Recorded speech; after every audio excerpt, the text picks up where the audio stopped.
अस्सलाम वालेकुम। आज मैं आपको मैथ पढ़ाने लगा हूँ। आज प्रीवियस लेक्चर में हमने 1.1 पढ़ी थी, आज हम 1.2 शुरू करेंगे। और 1.2 शुरू करने से पहले आपको इन मैट्रिक्स का पता होना चाहिए। सबसे पहले रो मैट्रिक्स। रो मैट्रिक्स उस मैट्रिक्स को कहते हैं जिसमें सिर्फ एक रो हो, जिसकी सिर्फ एक रो हो। फॉर एग्जांपल जैसे एक ये मैट्रिक्स है 1 -1 और 0। इसमें इसका वो ऑर्डर क्या बनेगा 1/3। इसमें सिर्फ एक रो है इसलिए इसको रो मैट्रिक्स कहेंगे। उसके बाद दूसरे नंबर पे है कॉलम मैट्रिक्स। कॉलम मैट्रिक्स वो मैट्रिक्स होता है जिसमें सिर्फ एक कॉलम हो। फॉर एग्जांपल 2 और 5। अब इसका हमारा ऑर्डर क्या बनेगा 2/1। इसका मतलब इसमें सिर्फ एक कॉलम है तो ये कॉलम मैट्रिक्स होगा।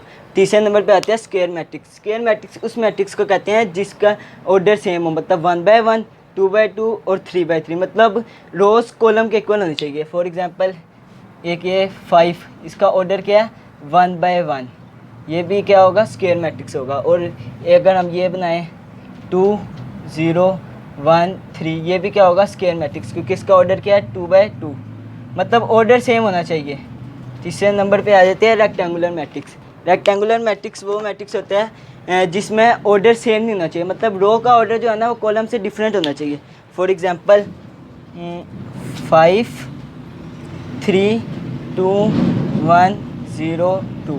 अब इसका ऑर्डर क्या बनेगा 2/3, तो इसका रो जो है वो कॉलम के इक्वल नहीं है, इसलिए ये कौन सा मैट्रिक्स होगा, ये रेक्टेंगुलर मैट्रिक्स होगा।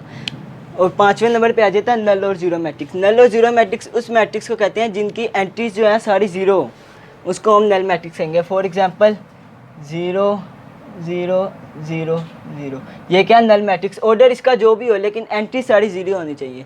उसके बाद छठे नंबर पे आ जाता है transpose of a matrix. Transpose of a matrix में जो है ना, अगर मैट्रिक्स फॉर एग्जांपल अगर एक ये मैट्रिक्स है ए मैट्रिक्स है 5 1 0 3, तो इसके ट्रांसपोज में पता है क्या होगा, ट्रांसपोज में जो रो होगी वो कॉलम में चेंज हो जाएंगी और जो कॉलम होगा वो रो में चेंज हो जाएगी।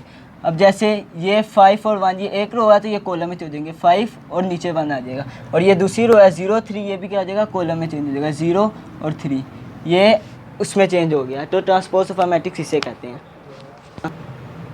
उसके बाद सातवें नंबर पे आती है negative of a matrix. Negative matrix में जो मैट्रिक्स है ना उसका साइन चेंज कर देते हैं। मसलन अब ये है एक मैट्रिक्स है, उसकी वैल्यू है 1 -2 1 और 2, ये एक मैट्रिक्स है। अब इसका जब नेगेटिव लेंगे ना माइनस से, तो इसमें जो है ना अंदर जो एंट्रीज है ना उसके ना साइन चेंज हो जाएंगे। अब जो 1 प्लस में है तो ये -1 हो जाएगा, -2 +2 हो जाएगा, 1 ये भी -1 हो जाएगा और 2 भी -2 हो जाएगा। ये होता है नेगेटिव मैट्रिक्स। उसके बाद आ जाता है डायगोनल मैट्रिक्स। डायगोनल मैट्रिक्स से पहले आपको ये पता होना चाहिए कि डायगोनल वाली एंट्रीज कौन सी होती हैं। अब अगर ये मैट्रिक्स है 2 1 0 3, इसमें जो ये एंट्रीज है ना ये डायगोनल एंट्रीज होती हैं, ठीक है। अब डायगोनल मैट्रिक्स वो मैट्रिक्स होता है जिसमें डायगोनल एंट्रीज जो हो ना वो एक एंट्री जो है ना कम से कम जो है ना वो 0 नहीं होनी चाहिए, मतलब 1 2 -2 कोई भी हो लेकिन 0 नहीं होनी चाहिए। अब फॉर एग्जांपल एक ये मैट्रिक्स है 0 0 0 0 1 0 0 0 1, ये कौन डायगोनल मैट्रिक्स है, क्योंकि इसमें डायगोनल एंट्री जो है ए दो जो है वो 0 नहीं है। और जो नॉन डायगोनल एंट्रीज हो ना, मतलब इसके अलावा ये जो दो एंट्रीज हैं ये नॉन डायगोनल होंगी, ये 0 होनी चाहिए बस। अब ये डायगोनल मैट्रिक्स इस तरह, एक और एग्जांपल भी दे देता हूँ आपको। जैसे एक ये मैट्रिक्स है 0 1 0 0 1, इसमें एक एंट्रिक्स जो है डायगोनल की वो 1 है, इसका मतलब ये डायगोनल मैट्रिक्स है। उसके बाद आ जाता है स्केलर मैट्रिक्स। स्केलर मैट्रिक्स वो मैट्रिक्स होता है जिसमें जो डायगोनल एंट्रीज हो ना वो सेम हो, चाहे वो कोई भी हो 2 1 कुछ भी हो, लेकिन वो सेम होनी चाहिए। और जो नॉन डायगोनल है वो उसमें भी 0 हो स्केलर मैट्रिक्स में। फॉर एग्जांपल एक ये मैट्रिक्स है के और बाकी के आ जाएंगी 0 0 0 0 0 0, इसमें जो डायगोनल एंट्रीज है वो सारी क्या है के हैं, इसका मतलब सेम है। और जो नॉन डायगोनल है वो 0 है, तो ये कौन सा हो जाएगा स्केलर मैट्रिक्स। उसके बाद आ जाता है आइडेंटिटी मैट्रिक्स। आइडेंटिटी मैट्रिक्स वो मैट्रिक्स होता है जिसमें जो डायगोनल एंट्रीज हो ना वो 1 हो। अब ये 2/2 भी हो सकता है, 3/3 भी हो सकता है। जैसे 2/2 है उसमें 1 1, ये डायगोनल एंट्रीज 1 होगी और जो नॉन डायगोनल है वो 0 हो। ये क्या हो गया आइडेंटिटी मैट्रिक्स। अब 3/3 में क्या होगा 1 0 0 0 1 0 0 0 1। इसमें जो डायगोनल एंट्रीज हैं वो सारी से 1 है, इसका मतलब ये आइडेंटिटी मैट्रिक्स है। अब हम शुरू करते हैं 1.2। इसके अलावा सिमेट्रिक्स और स्क्यू सिमेट्रिक मैट्रिक्स भी होता है, लेकिन वो मैं आपको जो है ना क्वेश्चन में बता दूंगा।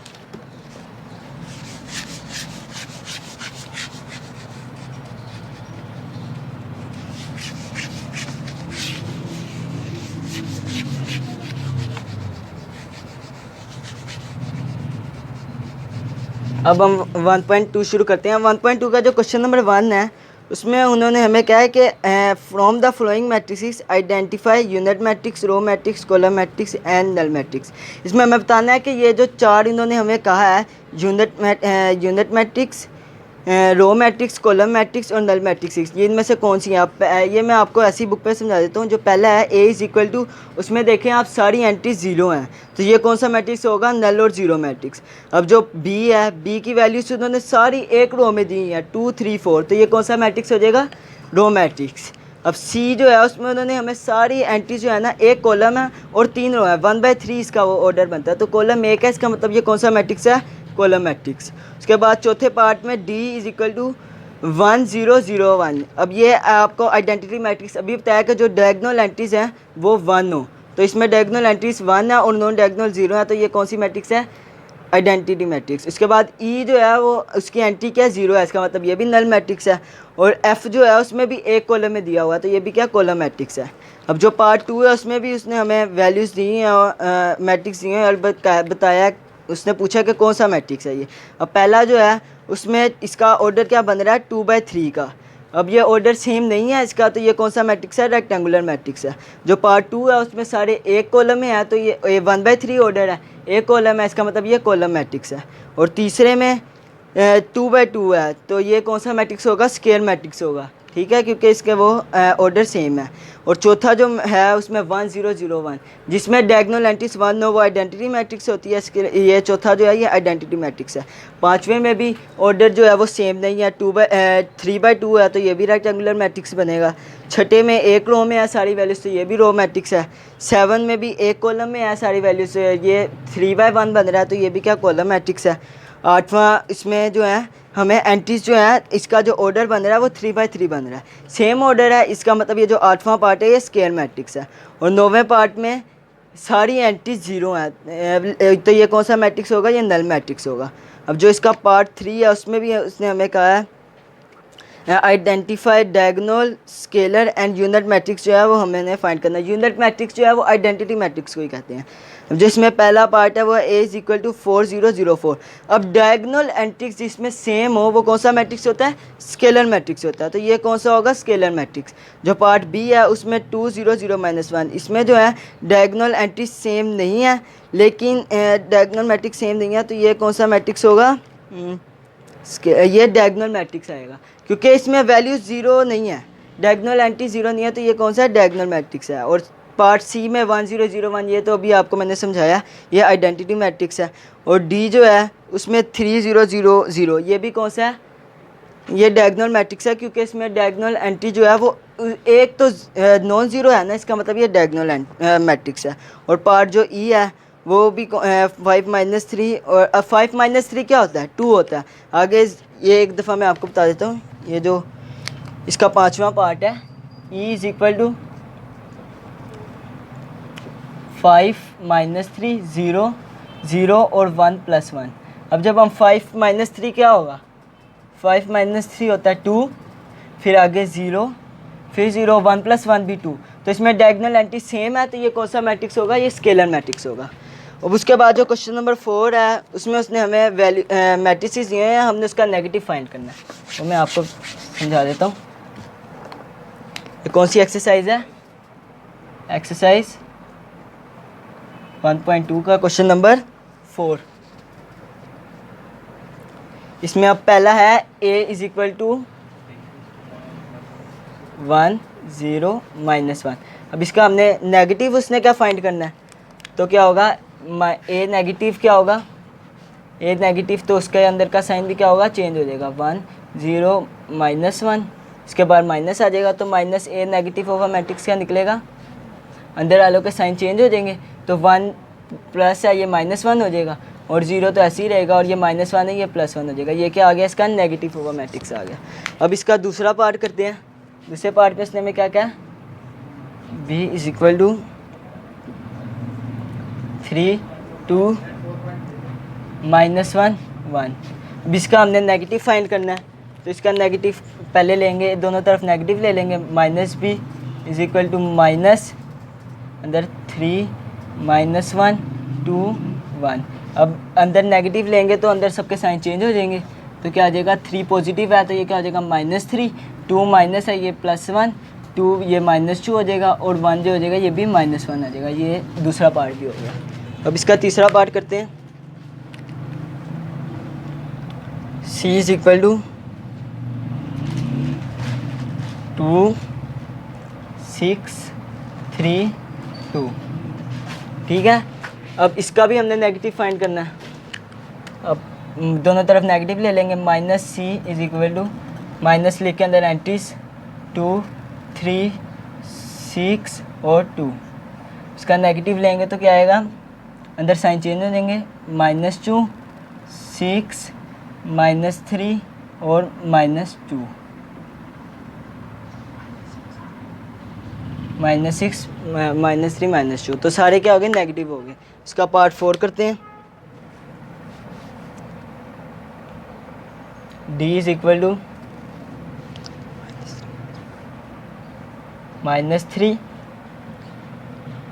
2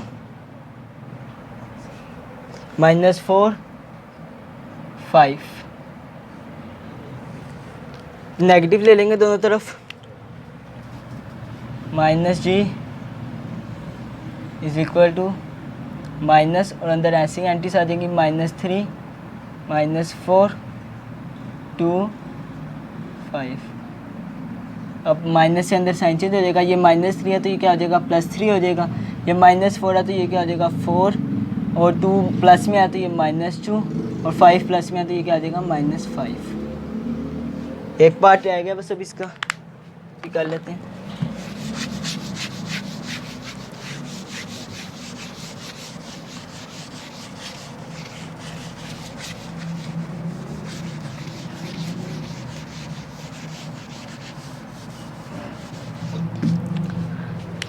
part number 5 is equal to 1 2 -5 3। अब इसका इन्वर्स फाइंड करना है। इन्वर्स ले लेंगे दोनों तरफ, -e is equal to negative 1 2 -5 3। अब नेगेटिव लिया, अंदर साइन चेंज हो जाएंगे, -1 5 -2 और -3, ठीक है। अब ये इसके पार्ट्स कंप्लीट हो गए। अब क्वेश्चन नंबर 5 करते हैं।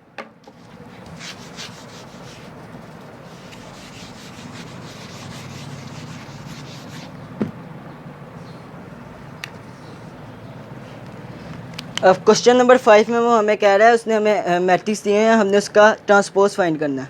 मतलब ट्रांसपोज में हमने आपको क्या समझाया था कि जो रो है वो कॉलम में चेंज हो जाएंगे, जो कॉलम है वो रो में चेंज हो जाएगा।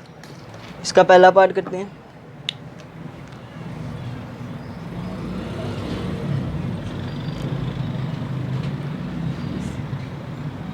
ज़ीरो 1 -2। इसका ट्रांसपोज लेंगे, दोनों तरफ ट्रांसपोज लेंगे। ए का ट्रांसपोज इज इक्वल टू 0 1 -2।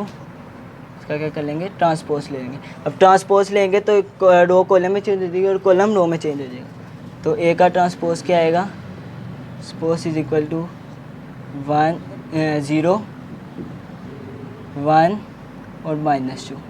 ये इसका ट्रांसपोज आ जाएगा। इसका पार्ट 2 करते हैं।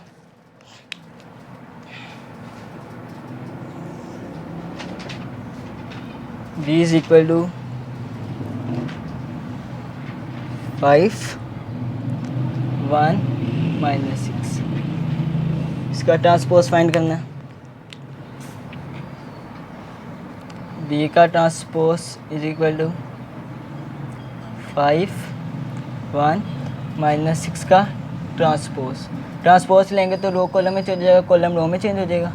तो क्या आएगा 5 1 और -6, ये आ गया बी का ट्रांसपोज। पार्ट 3 करते हैं।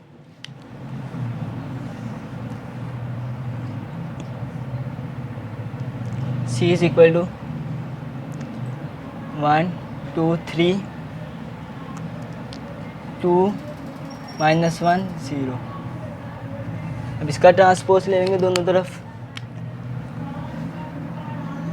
सी का transpose is equal to 1 2 3 2 -1 0।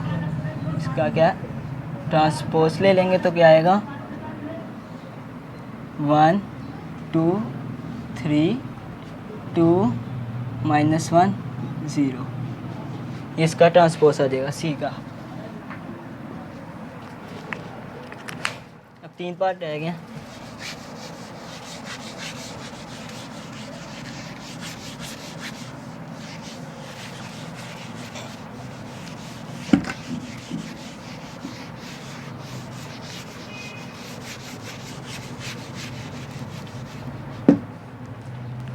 Part number 4। अब पार्ट नंबर 4 करते हैं।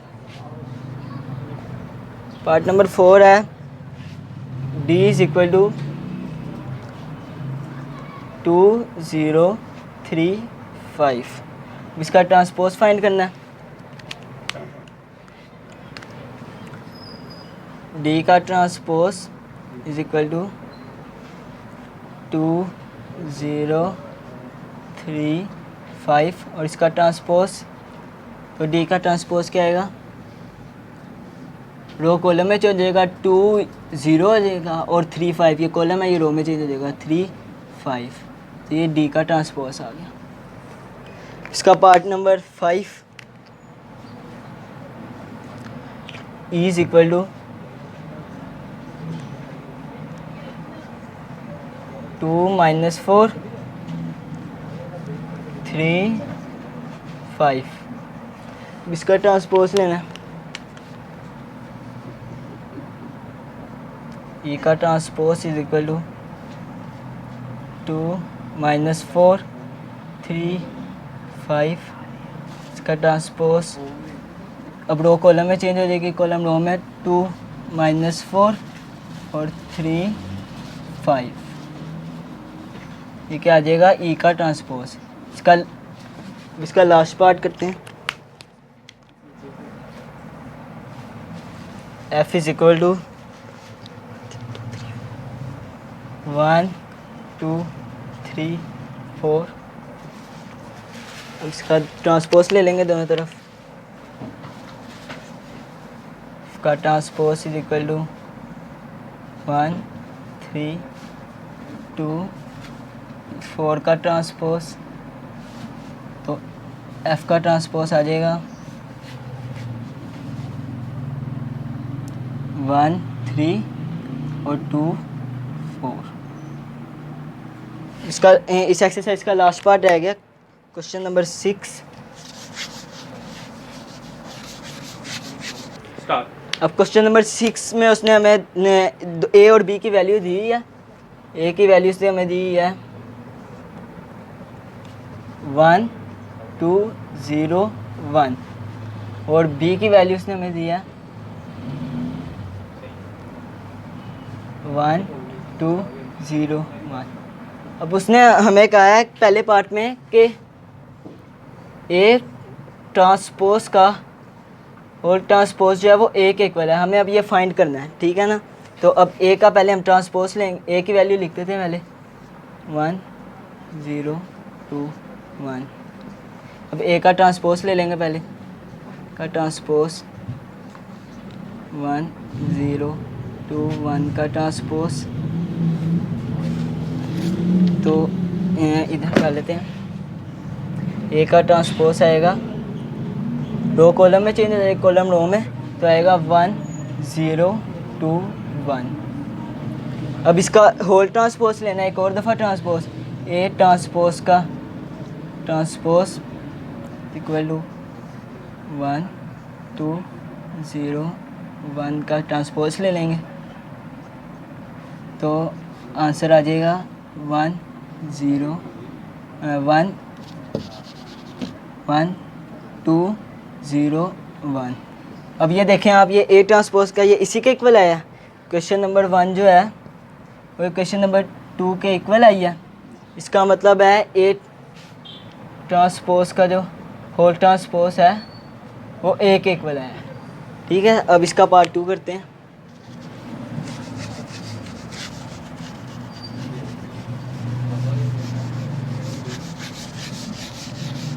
इसका पार्ट 2 करते हैं। पार्ट 2 में उसने हमें कहा है कि बी ट्रांसपोज का जो होल ट्रांसपोज है वो बी के इक्वल आ रहा है। इसको सॉल्व करते हैं। बी की वैल्यू इसने हमें क्या दी है 1 0 2 1। इसका ट्रांसपोज लेते हैं, बी का ट्रांसपोज इक्वल टू 1 2 0 1। इसका ट्रांसपोज आ गया। ठीक है, अब बी ट्रांसपोज का होल ट्रांसपोज लेंगे। बी ट्रांसपोज का होल ट्रांसपोज लिया 1 0 2 1 का होल ट्रांसपोज ले लेंगे तो क्या आएगा बी ट्रांसपोज का ट्रांसपोज आएगा 1 0 2 1। तो ये बी के इक्वल ही आया। तो इसका मतलब ये बी जो है, बी ट्रांसपोज का जो ट्रांसपोज है वो बी के इक्वल है। ठीक है ना। ये क्वेश्चन नंबर 2 ले लें आप, इसका नाम क्वेश्चन नंबर 1 दे दें। इन दोनों से ये आंसर निकल आया। तो उम्मीद है आपको आज का लेक्चर समझ में आया होगा। अगर कोई मसला होता है आप कमेंट में पूछ सकते हैं। ओके, अल्लाह हाफ़िज़।